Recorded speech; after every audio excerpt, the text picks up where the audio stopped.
Almost a year ago now to the day, we saw an outbreak of 26 tornadoes across southwest Missouri, but today, cleanup is underway from last night's storms. Good evening once again to you. I'm David Oliver. And I'm Heather Lewis. Thanks for joining us. Looking back at last year, it will be 1 year tomorrow. We saw that round of tornadoes. There were 11 EF0s, 14 EF1s, and 1 EF2 tornado, which caused wide-ranging damage in the Ozarks. But today, people cleaning up from a round of storms that swept through last night. And our Jesse INMAN has a look at what they left behind. Jesse. Yeah, Heather, it was really nothing compared to what we saw last year around this time. We had no tornadoes confirmed last night, but still some pretty strong winds that wreaked some havoc of their own. On Fort, here just south of Grand. That seems to be one of the hardest hit areas from last night's storms.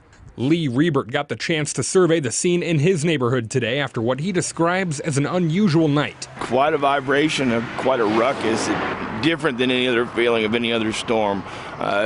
Got some damage across the street that was pretty bad, so I go to work early in the morning, so I didn't get a chance to see it this morning, but just getting home, and it's pretty big. One woman let us into her backyard to see that her neighbor's tree snapped and fell into her yard, flattening her fence, her shed, and her fire pit. Strong winds even blew part of that tree over her house and into the front yard.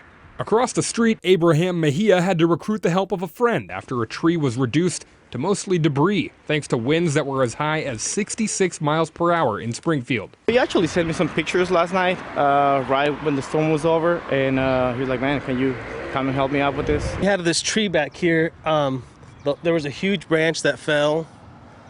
It wasn't all the way across the road, but it covered most of the sidewalk. So we got that taken care of. I also saw a lot of movement on my camera. You can see when the wind picks up. Today consisted of a lot of pulling down excess branches and cutting those down to a manageable size, and there were enough to fill the back of a trailer. But MEJIA has other damage to tend to as well. On the back of my house, I had a carport that just got blown over. It got snapped. If you look at it, you can see the metal beams where it was sitting on. They were snapped off, and right now it's just sitting on top of my roof. I'm waiting for insurance to call me back, but if they don't call me back by tomorrow, we'll probably just bring it down. Now, one issue here is the yard waste recycling center that people would normally take their limbs to in a situation like this. It's closed due to the stay-at-home order, so hopefully the city will be able to clear up some of that for us tomorrow.